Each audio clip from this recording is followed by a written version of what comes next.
আজকে ব্রয়লার মুরগির বয়স হচ্ছে 23 দিন। 23 দিনের গ্রোথ মোটামুটি আমার কাছে ভালোই মনে হচ্ছে, কিন্তু অনেকটাই কিছু কিছু ক্যাট বাচ্চা বের হয়েছে, যেগুলো আমি আলাদা করে রাখছি। এইগুলোকে আলাদাভাবে খাওয়াচ্ছি।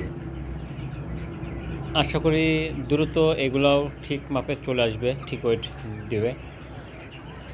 তার সাইডে আছে, এখানে কিছু রাখছি আলাদা করে, তার ডান পাশে আরও কিছু রাখছি আলাদা করে। এগুলা আমি গবেষণামূলক কিছু খাদ্য দিচ্ছি, যাতে করে আমার ফিডের পরিমাণটা কম লাগে।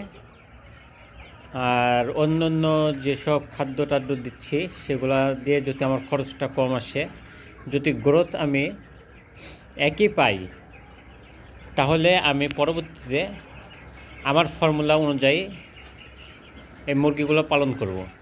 তাহলে দেখা যাবে আমার খাদ্যর খরচটা অনেকটা কমে আসবে।